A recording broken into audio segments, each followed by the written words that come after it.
जादुई ढाबा। एक गांव में विमला अपने बेटे रोहन के साथ रहती थी। विमला का पति शहर में काम करता था। वो लोग बहुत गरीब थे, जिस वजह से उन लोगों के घर का अच्छी तरह से गुजारा नहीं हो पाता था। एक दिन विमला बैठी हुई होती है, तभी उसके पड़ोस में रहने वाली सुनीता आई और उसने विमला से कहा, अरे विमला, तुम्हारा पति कितने महीनों से घर नहीं आया है। मैं तो देख रही हूँ उसे तो पूरा साल होने जा रहा है। हाँ बहन, तुम बिल्कुल ठीक कह रही हो। अब घर चलाना है तो बाहर तो काम करना ही पड़ेगा। मेरे पति को देखो, सरकारी नौकरी है, अच्छा कमाते हैं, इसीलिए तो बच्चों को पढ़ाना चाहिए जिससे बड़े होकर अच्छी नौकरी कर सके। आप अमीर हैं और हम गरीब, इसी वजह से। अगर हम अमीर होते तो हम भी कुछ कर सकते हैं। हाँ, तुम बिल्कुल ठीक कह रही हो। हर किसी की किस्मत मेरे जैसी नहीं होती है। और ये कहकर वो चली गई, जिससे विमला काफी ज्यादा दुखी हुई। तभी वहां उसका बेटा रोहन आया और उसने अपनी माँ से कहा, माँ, आप दुखी मत हो, सब ठीक हो जाएगा।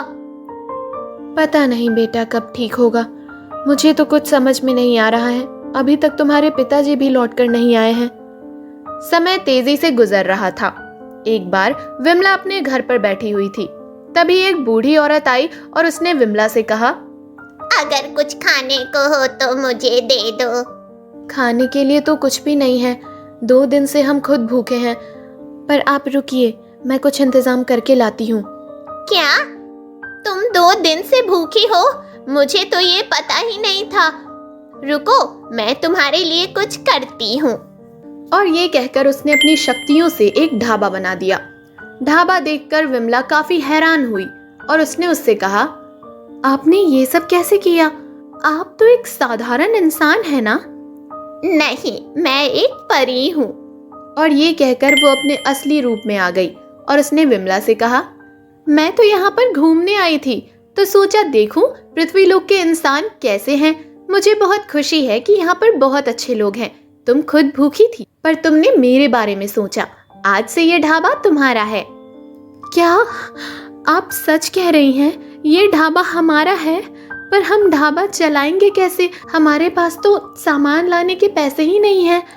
तुम चिंता मत करो, ये ढाबा जादुई है, तुम्हें कुछ करने की जरूरत नहीं है। इसमें सब कुछ अपने आप ही होगा। बस तुम इस ढाबे पर बैठ जाना और जो गरीब और मजदूर लोग हों उनका पेट भरना और अपना गुजारा करना। अच्छा, तो मैं चलती हूँ। और ये कहकर वो चली जाती है।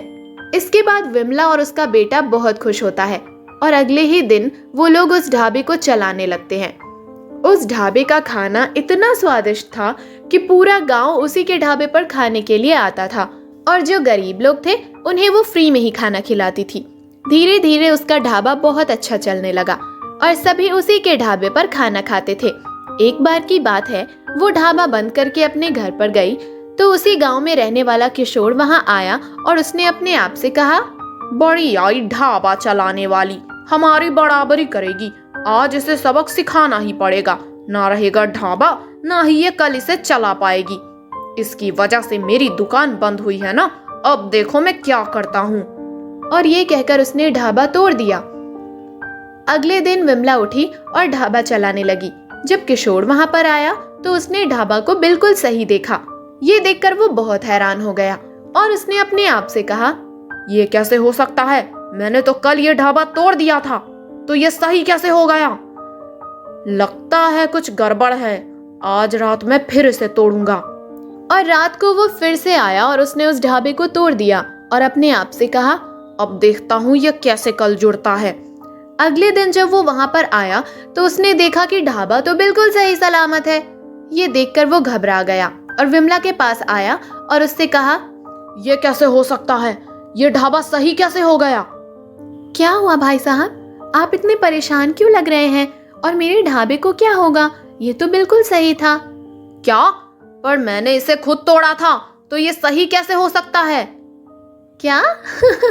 लगता है आपने कोई सपना देख लिया है, इसीलिए ऐसी बातें कर रहे हो। मेरा ढाबा तो बिल्कुल सही है। नहीं, मैं सच कह रहा हूँ। इसे मैंने कल तोड़ा था, पर यह सही कैसे हुआ? मेरे तो कुछ समझ में ही नहीं आ रहा है। किशोर की बात सुनकर विमला समझ जाती है कि ये सब जादुई ढाबे का कमाल है। और उसने मन ही मन परी को धन्यवाद दिया और किशोर से कहा, अच्छा तो इसका मतलब तुम मेरा ढाबा तोड़ना चाहते थे, पर मेरा ढाबा कोई तोड़ नहीं सकता है क्योंकि ये जादुई है और इसे परी ने मुझे दिया है। अगर अगली बार तुमने इसे तोड़ने की कोशिश की तो मैं तुम्हें अच्छा सबक सिखाऊंगी। ये सुनकर किशोर घबरा जाता है और वो वहां से चला जाता है। उसे तो पता ही नहीं था कि विमला का ढाबा सामान्य नहीं बल्कि जादुई था।